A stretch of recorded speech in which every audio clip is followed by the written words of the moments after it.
जय हिंद दोस्तों, मैं सत्या भारद्वाज सर और आज से हम लोग शुरू करने वाले हैं यूपीएससी, स्टेट पीसीएस, जितने भी BPSC, NDA, CDS, SSC, CGL की तैयारी कर रहे हैं, जितने भी स्टूडेंट हैं उन सब में उपयोगी इंडियन पॉलिटी में जो कॉन्स्टिट्यूशन वाला सेगमेंट है उसमें हम लोग सबसे इंपॉर्टेंट चैप्टर आज हम उठा रहे हैं जिसका नाम है संविधान सभा। इंग्लिश में कहा जाता है इसको कॉन्स्टिट्यूएंट असेंबली। और कॉन्स्टिट्यूएंट असेंबली के बारे में हम लोग बहुत सारी बातें चर्चा करेंगे। इससे पहले हम ये समझते हैं कि ये जो कॉन्स्टिट्यूएंट असेंबली है, इसका जो है संविधान सभा है, वो संविधान सभा आखिर क्यों बनाया गया। तो देखो ये पहले समझ लेते हैं कि ये संविधान सभा क्या है। संविधान सभा एक हाउस है। आज जो भारत की पार्लियामेंट आप देख रहे हो जो दिल्ली में है, वो पार्लियामेंट आजादी से पहले ब्रिटिश पार्लियामेंट हुआ करती थी और यही ब्रिटिश पार्लियामेंट संविधान सभा के रूप में भी कार्य करती थी और संसद के यानी पार्लियामेंट के भी रूप में काम करती थी। अब आप लोगों को लग रहा होगा कि ब्रिटिश पार्लियामेंट संविधान सभा के रूप में कैसे कार्य कर रही थी, तो मैं आप सबको बता दूं कि ये जो संविधान सभा के रूप में जब कार्य करती थी तो इसका जो टाइमिंग होता था वो मॉर्निंग में 10 बजे से लेकर के और शाम को 6 बजे तक होता था। और जब संविधान सभा के रूप में यह काम करती थी तो संविधान सभा का कार्य क्या था कि भारत के लिए एक संविधान तैयार करना, कॉन्स्टिट्यूशन तैयार करना। आज वही कॉन्स्टिट्यूशन के थ्रू जो है हम अपने देश में इंडियन गवर्नमेंट को, स्टेट गवर्नमेंट को भी चलाते हैं। जितने भी आप जुडिशियरी प्रोसीजर देखोगे, जितने भी न्यायपालिका से संबंधित देखोगे, जितने पार्लियामेंट से संबंधित देखोगे, एडमिनिस्ट्रेटिव डिपार्टमेंट को देखोगे, ये सारी की सारी क्या है, हमारी कॉन्स्टिट्यूशन में दिए हुए रूल के थ्रू ही जो है कंडक्ट किए जाते हैं। तो अब ये मैं बता दूं कि ये जो कॉन्स्टिट्यूएंट असेंबली थी वो जब 10 से 6 बजे तक के बीच काम करती थी तो उस टाइम पे इसके जो प्रेसिडेंट हुआ करते थे यानी अध्यक्ष हुआ करते थे उनका नाम था डॉक्टर राजेंद्र प्रसाद। आप लोगों ने नाम सुना होगा, ये वही डॉक्टर राजेंद्र प्रसाद जी है जो 24 जनवरी 1950 को देश का पहले राष्ट्रपति के रूप में शपथ लेते थे। तो ये डॉक्टर राजेंद्र प्रसाद जी जो है वो संविधान सभा के अध्यक्ष हुआ करते थे और 6 बजे के बाद से जो कार्यवाही चलती थी तो वो जो है यही संविधान सभा का नाम क्या हो जाता था, संसद। अब ये संसद के रूप में कार्य करना शुरू कर देती थी। तो जब संसद के रूप में कार्य करना शुरू करती थी तो आप लोगों को ध्यान रखना है कि इसके जो प्रेसिडेंट हुआ करते थे, अध्यक्ष हुआ करते थे, वो थे जी.वी. मावलंकर साहब, जिसे बोलते हैं गणेश वासुदेव मावलंकर साहब। तो ये दो बातें जो जरा ध्यान में रखना आप लोग कि जो ब्रिटिश पार्लियामेंट थी वो अब पार्लियामेंट, इंडियन पार्लियामेंट बन चुकी है और यही ब्रिटिश पार्लियामेंट संविधान सभा के रूप में भी कार्य करती थी। सुबह में जो है वो संविधान सभा के रूप में कार्य करती थी और शाम को 6 बजे के बाद यही संसद के रूप में, और दोनों के अध्यक्ष भी अलग अलग हुआ करते थे। अब हम बात करते हैं कि ये संविधान सभा जो है वो भारत का संविधान तैयार करने के लिए जो है बनाई गई थी। लेकिन संविधान सभा के बारे में यदि हम बात करें कि संविधान सभा के बारे में पहली बार बात किसने किया था कि संविधान सभा जो है वो होनी चाहिए, हम बात कर रहे हैं इंडिया के परिप्रेक्ष्य में, हम बात कर रहे हैं उस टाइम की जब ब्रिटिश गवर्नमेंट के द्वारा इंडिया कॉलोनी था यानी इंडिया गुलाम था। उस समय पे संविधान सभा की पहली बार बात किसी ने किया तो वो थे भारत के महात्मा गांधी जी। है महात्मा गांधी जो है वो 1922 ईस्वी में पहली बार ये मांग करते हैं, ये बात उठाते हैं कि भारत के संविधान निर्माण के लिए, भारत के कॉन्स्टिट्यूशन बनाने के लिए एक संविधान सभा होनी चाहिए। तो ये कई बार जो है एग्जाम में, कई सारे एग्जाम में क्वेश्चन कर लिए गए हैं कि पहली बार किसने ये बात कही थी कि भारत के लिए संविधान सभा होनी चाहिए और वो संविधान सभा में भारतीयों के द्वारा भारत का संविधान निर्माण किया जाना चाहिए। तो वो है महात्मा गांधी के द्वारा कहा गया था। और कब कहा गया था ये क्वेश्चन करे तो आप लोग क्या दोगे, 1922 में। अब हम बात करते हैं कि ये तो इन्होंने बात किया था, ऐसे भी क्वेश्चन कर दिए जाते हैं कि संविधान सभा का ब्रिटिश असेंबली में सबसे पहले प्रपोजल किस व्यक्ति ने रखा था, प्रस्ताव किसने जो है ब्रिटिश सरकार के समक्ष रखा था। तो वो याद रखना आप लोग, एम.एन. रॉय जी, ये भारतीय कम्युनिस्ट पार्टी के नेता थे, एम.एन. रॉय, जिन्होंने पहली बार ब्रिटिश सरकार के सामने प्रपोजल रखा यानी प्रस्ताव रखा कि भारत के लिए संविधान सभा का निर्माण किया जाए, जिसमें भारत का संविधान तैयार किया जाएगा।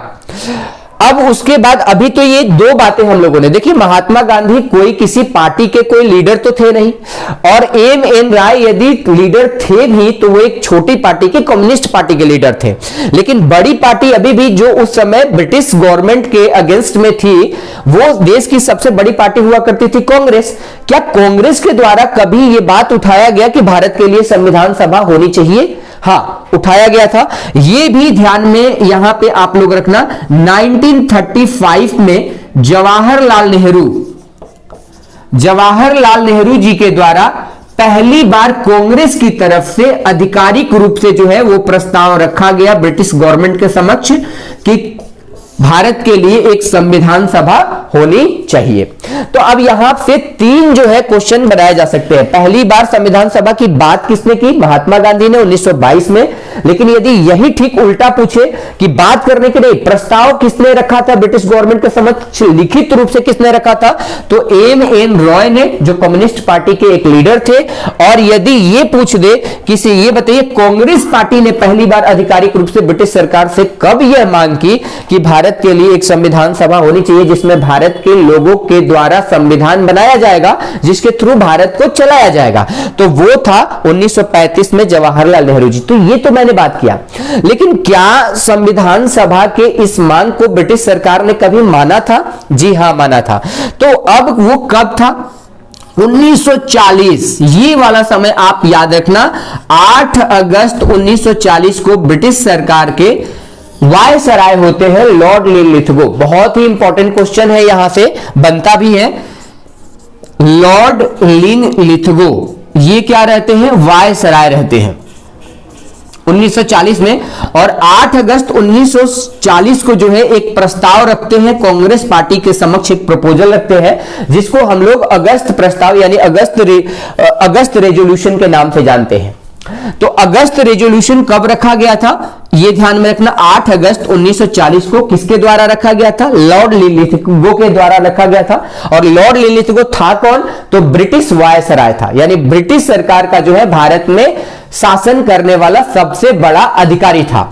अब यदि हम बात करें कि ये जो प्रपोजल रखा गया, तो इसी प्रपोजल में पहली बार जो है कांग्रेस पार्टी के बात को माना गया ब्रिटिश सरकार के द्वारा कि हां, आपके लिए, भारत के लिए जो है एक संविधान सभा बनाई जाएगी जिसमें भारत के लोग जो है शामिल होंगे। लेकिन देखिए, अब बात यह है कि ब्रिटिश सरकार ने यह कह तो दिया कि हां संविधान सभा का निर्माण कर देंगे, लेकिन इसमें एक उन्होंने कंडीशन रख दी। उसने क्या कहा कि भारत के लिए जो संविधान सभा बनेगी उसमें मुख्यतया भारत के लोग शामिल होंगे, यानी मेनली जो है, अब ये वाला जो वर्ड उन्होंने बोला कि मुख्यतया जो है वो क्या होंगे? भारत के लोग शामिल होंगे, इसमें किए जाएंगे। इसका मतलब क्या था कि अंग्रेजों को भी इस संविधान सभा में शामिल किया जाएगा, यानी भारत के लिए संविधान बनाना है और उसमें अंग्रेज यह तय करेंगे कि भारत का संविधान कैसा बनना चाहिए। जरा सोचिए, अब इसी बात को लेकर के कांग्रेस पार्टी और कांग्रेस के साथ जो भी उस समय के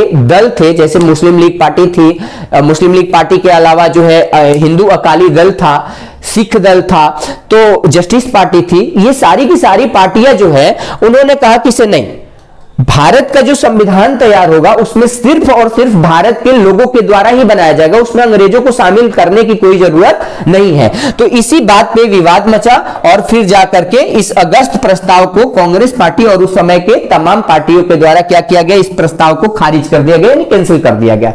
अब बात आती है उस टाइम पे, जिस समय ये अगस्त प्रस्ताव रखा गया था, उस समय याद रखना है सेकेंड वर्ल्ड वॉर शुरू हो गया था 1939 से लेकर के 1945 तक, यानी 1945 तक सेकेंड वर्ल्ड वॉर चला। अब यहां हम सेकेंड वर्ल्ड वॉर की चर्चा क्यों कर रहे हैं? तो आप लोग को यही बातें तो समझनी है कि सेकेंड वर्ल्ड वॉर जो शुरू हुआ था 1939 से 45 तक, तो इसमें ब्रिटेन सरकार भी इन्वॉल्व थी। जैसे फर्स्ट वर्ल्ड वॉर जो 1914 से लेकर के 18 तक चला था, उसमें भी क्या थी? ब्रिटेन की सरकार इन्वॉल्व थी और इसमें भी ब्रिटेन की सरकार इन्वॉल्व थी। तो इसी बीच होता क्या है कि जैसे ही सेकेंड वर्ल्ड वॉर ये शुरू हुआ रहता है, तो उस समय ब्रिटेन में कंजर्वेटिव पार्टी की सरकार आगे रहती है।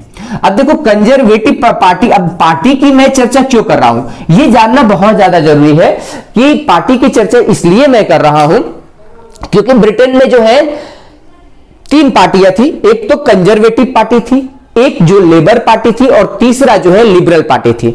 और तीनों का जो है पॉइंट ऑफ व्यू जो है, दृष्टिकोण भारत के प्रति अलग अलग था। यदि हम बात करें, जब भी कंजर्वेटिव पार्टी की सरकार आती थी, भारत में अत्याचार बढ़ जाते थे। भारत में ब्रिटिश सरकार का रवैया इतना खतरनाक हो जाता था कि भारत के जो गरीब जनता है, आम जनता है, मजदूर है, किसान है, वो सारे के सारे जो है उनको मतलब परेशान हो जाते थे। यदि हम बात करें लिबरल पार्टी और लेबर पार्टी की, तो ब्रिटेन में जैसे लिबरल पार्टी या लेबर पार्टी की सरकार आती थी, वहां चेंज होती थी, तो वैसे ही भारत में जो है वो परेशानी कम हो जाती थी इन लोगों की। यानी काम जो है भारत की जनता के अनुरूप होने लगता था, बहुत सारे एक्ट पास होने लगते थे, बहुत सारे काम किए जाते थे। तो अब जरा ध्यान में रखना है, भारत की जो आजादी मिली है वो लेबर पार्टी ब्रिटेन में थी, उसी टाइम पे मिली है। लेबर पार्टी का शासन आया और 1947 में आप लोगों ने पढ़ा होगा, 1946 की बात है, 1946 से 51 तक के बीच लेबर पार्टी की सरकार बनी और वहां पे क्लाइमेट रिचर्ड एटली जो है ब्रिटेन के प्रधानमंत्री बने। और क्लाइमेट रिचर्ड एटली जब ब्रिटेन के प्राइम मिनिस्टर लेबर पार्टी के बने, तो उन्होंने ही भारत की आजादी की पहली बार अनाउंसमेंट किया, घोषणा किया कि भारत को 30 जून 1948 यानी 1948 से पहले जो है आजाद कर दिया जाएगा। और हुआ भी, आप लोगों ने देखा कि 15 अगस्त 1947 को ही भारत को आजाद कर दिया गया। क्या ये कंजर्वेटिव पार्टी की सरकार यदि ब्रिटेन में होती तो संभव था भारत की आजादी? बिल्कुल भी नहीं था, क्योंकि कंजर्वेटिव पार्टी क्या थी? इंडिया के अगेंस्ट में थी, इंडिया के फ्रीडम के अगेंस्ट में थी, जबकि लेबर पार्टी और लिबरल पार्टी सपोर्टिव थी। अब मैं ये बता दूं कि ये जो कंजर्वेटिव पार्टी है, आप देखोगे कि कंजर्वेटिव पार्टी के उस समय नेता बने थे विंस्टन चर्चिल, और विंस्टन चर्चिल भारतीय विरोधी थे। ये वही वाले विंस्टन चर्चिल है जब 1931 में राउंड टेबल कॉन्फ्रेंस बुलाया जाता है, गोलमेज सम्मेलन जब बुलाया जाता है लंदन में, और उस समय लंदन के ब्रिटेन के जो प्राइम मिनिस्टर रहते हैं तो उनका नाम रहता है रैमजे मैकडोनाल्ड। तो रैमजे मैकडोनाल्ड जो ब्रिटिश प्राइम मिनिस्टर 1931 में होते हैं, और राउंड टेबल कॉन्फ्रेंस चल रहा होता है, गोलमेज सम्मेलन लंदन में बुलाया गया रहता है, जिसमें भारत के नेताओं को बुलाया जाता है। तो भारत के नेताओं की तरफ से आपको तो पता है कि 3 राउंड टेबल कॉन्फ्रेंस हुआ था, 1931 में, 1930 में, 1931 में और 1932 में, लगातार तीनों। और तीनों में ही भारत की तरफ से 2 बड़े नेता, एक डॉक्टर जो है भीमराव अंबेडकर साहब जो दलितों के सबसे बड़े नेता थे, और मुस्लिमों के यदि सबसे बड़े नेता की बात करें तो वो थे मोहम्मद अली जिन्ना, जो अब फादर ऑफ दी जो है पाकिस्तान कहे जाते हैं, इन पाकिस्तान के राष्ट्रपिता के नाम से जाने जाते हैं। तो ये दोनों नेता जो है तीनों राउंड टेबल कॉन्फ्रेंस में पहुंचे थे बातचीत करने के लिए, ब्रिटिश के प्रधानमंत्री रैमजे मैकडोनाल्ड से बात करने के लिए। और उस समय विंस्टन चर्चिल जो है कंजर्वेटिव पार्टी का एक सांसद हुआ करता था, जो 1942 में क्या ये बन चुका था, 1942 में जिस समय क्या चल रहा था, सेकेंड वर्ल्ड वॉर चल रहा था, उस समय 1939 में ये क्या बन गया था, प्रधानमंत्री बन गया था। तो जब प्रधानमंत्री प्राइम मिनिस्टर बन गया, तो ये प्राइम मिनिस्टर बनने से पहले जब सांसद था, तो इसी ने जो है महात्मा गांधी को कहा था कि ये हाफ नेक्ड फकीर है, अर्धनग्न फकीर है। यानी गांधी से जो है किसी भी तरह से कोई बातचीत नहीं किया जाना चाहिए। यदि गांधी से कोई बातचीत करता है तो ये उसी का होकर के रह जाता है, गांधी में वो पावर है। यही विंस्टन चर्चिल जब बनता है तो एक मिशन भारत में भेजता है, जिसको हम लोग क्रिप्स मिशन के नाम से जानते हैं। अब यहां क्रिप्स मिशन क्या है, तो क्रिप्स जो है सर स्टैफोर्ड क्रिप्स का नाम है, जो वहां के कैबिनेट का एक सदस्य होते हैं और कैबिनेट मिनिस्टर होते हैं, और इनकी अध्यक्षता में 3 लोग भारत में आते हैं। यानी क्रिप्स मिशन क्या था, 3 सदस्यीय एक दल था, एक ग्रुप था, और ये तीनों के तीनों सदस्य कहां के थे, तो ब्रिटेन के थे। और तीनों सदस्य में कौन कौन थे, तो पहला जरा ध्यान में रखना, sir Stafford Cripps. Stafford Cripps ये क्या थे, यही अध्यक्ष थे, क्रिप्स मिशन के अध्यक्ष थे ये। और इनका अपॉइंटमेंट किसके द्वारा किया गया था, तो अपॉइंटमेंट किया गया था विंस्टन चर्चिल के द्वारा, जो ब्रिटिश प्राइम मिनिस्टर था। और ये अपॉइंटमेंट कब हुई थी क्रिप्स मिशन की, ये भी ध्यान में आप लोगों को रखना है, 11 मार्च 1942 को ये क्रिप्स मिशन की क्या हुई थी, अपॉइंटमेंट हुई थी 3 लोगों की कि भारत में जाओ और कांग्रेस पार्टी से बात करो, संविधान सभा उनको जरूर उनको संविधान सभा मिलेगा और उस संविधान सभा में भारत के लोगों को अधिकार दिया जाएगा कि आप अपना संविधान तैयार कर लो, लेकिन एक कंडीशन है और वो कंडीशन ये है कि हमारा जो सेकेंड वर्ल्ड वॉर चल रहा है उसमें भारत के लोग हमारी सहायता करें, ये कंडीशन था। तो अब मैं ये बता दूं कि सर स्टैफोर्ड क्रिप्स थे। स्टैफोर्ड क्रिप्स के अलावा 2 अन्य सदस्यों के नाम भी याद रखना है, एक सर एवी अलेक्जेंडर और दूसरा जो है पेंथिक लॉरेंस। ये 3 सदस्य मिलकर के पेंथिक लॉरेंस। और दोस्तों जब क्रिप्स मिशन भारत में आता है, ये भारत में कब आया था याद रखना है, अपॉइंटमेंट की तारीख भी आप लोग को याद रखनी है कि 11 मार्च 1942 को विंस्टन चर्चिल ब्रिटिश के प्रधानमंत्री द्वारा इन 3 सदस्यों को अपॉइंट किया गया था कि भारत जाओ और भारत के कांग्रेस पार्टी और अन्य दलों को एक साथ बैठा करके बात करो कि संविधान सभा का निर्माण किया जाएगा, लेकिन आप लोग सेकेंड वर्ल्ड वॉर में ब्रिटेन की तरफ से साथ दीजिए, क्योंकि जब वर्ल्ड वॉर होता है तो आपको पता ही है बहुत सारे देश जो है उसमें इन्वॉल्व होते हैं। अब ये मैं बता दूं कि ये भारत पहुंचता है इसके ठीक 12 दिन के बाद। तो 12 दिन के बाद कौन सा डेट पड़ेगा, 11 मार्च से 12 दिन के बाद पड़ेगा 23 मार्च 1942 को भारत क्रिप्स मिशन आता है। और आने के बाद कांग्रेस पार्टी के सामने और अन्य दलों के सामने ये प्रस्ताव रखता है कि ठीक है संविधान सभा का निर्माण तुम लोगों को किया जाएगा, लेकिन कब किया जाएगा, जब सेकेंड वर्ल्ड वॉर खत्म हो जाएगा तब।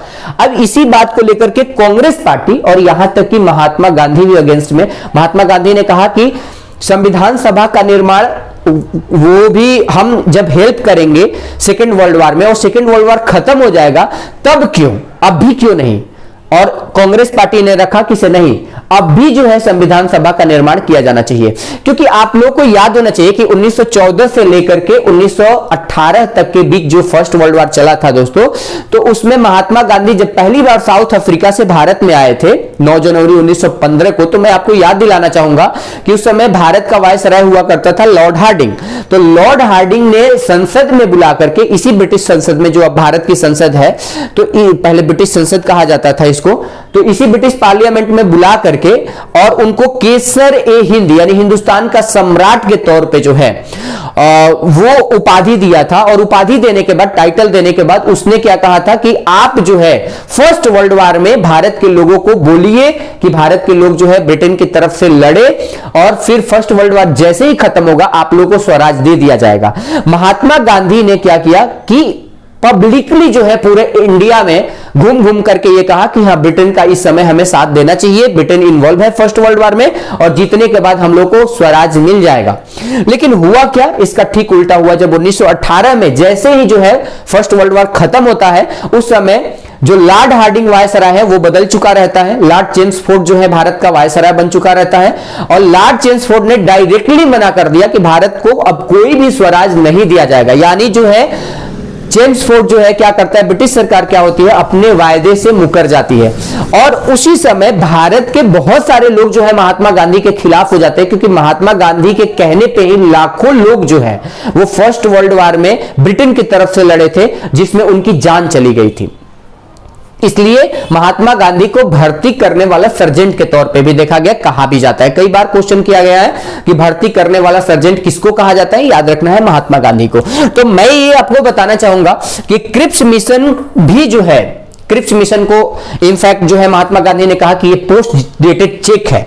वो ऐसे चेक की तरह है कि आप किसी बैंक में जाते हो पैसा निकालने के लिए और पता चला आपको चेक दे दिया गया लेकिन वो चेक बाउंस कर गया, वहां पे पैसा है ही नहीं। तो ठीक उसी तरह से क्रिप्स मिशन की उन्होंने पोस्ट डेटेड चेक यानी दिवालिया बैंक के चेक की तरह उसकी संज्ञा दी। तो अब क्या हुआ, एक तरह से देखा जाए तो संविधान सभा की बातें अभी तक जो है वो नहीं मानी गई है ब्रिटिश सरकार के द्वारा, क्योंकि कंडीशन रख दिया जाता था। अब देखिए फाइनली क्या होता है, संविधान सभा की वहां पे कंजर्वेटिव पार्टी की सरकार बदलती है इंग्लैंड में और आती है लेबर पार्टी की सरकार। और याद रखना है क्लाइमेट रिचर्ड एटली, बहुत इंपॉर्टेंट नाम है, ये वही इंसान है जिन्होंने भारत को आजादी दिया था। क्लाइमेट रिचर्ड एटली ये बनता है प्रधानमंत्री, बनता है ब्रिटिश प्राइम मिनिस्टर बनता है। और ब्रिटिश प्राइम मिनिस्टर बनने के बाद इसने जो है अनाउंस करता है कि भारत को क्या किया जाएगा, भारत को जो है 30 जून 1948 से पहले आजाद कर दिया जाएगा। और यही क्लाइमेट रिचर्ड एटली भारत में एक मिशन भेजता है जिसको कैबिनेट मिशन कहा जाता है। और कैबिनेट मिशन का मतलब क्या हुआ कि वहां का जो ब्रिटिश मंत्री लोग हैं उस मंत्रियों में 3 महत्वपूर्ण मंत्री भारत आते हैं, मिनिस्टर। एक का नाम रहता है सर स्टैफोर्ड क्रिप्स, भी इसमें शामिल होता है, पेंथिक लॉरेंस, एवी अलेक्जेंडर, यानी जो क्रिप्स मिशन में आया था वही तीनों लोगों को फिर से भेजा जाता है। लेकिन अंतर क्या है क्रिप्स मिशन में और कैबिनेट मिशन में? क्रिप्स मिशन में सर स्टैफोर्ड क्रिप्स अध्यक्ष रहते हैं, जबकि कैबिनेट मिशन अब की बार जो 1946 में भारत में आता है उसका अध्यक्ष बदल गया रहता है, पेंथिक लॉरेंस अध्यक्ष हो गया रहता है और स्टैफोर्ड क्रिप्स और एवी अलेक्जेंडर सदस्य हो गए रहते। तो आप याद रखना कि क्रिप्स मिशन में जो 3 दल आया था, वही तीनों मंत्री जो है फिर से आते हैं कैबिनेट मिनिस्टर में।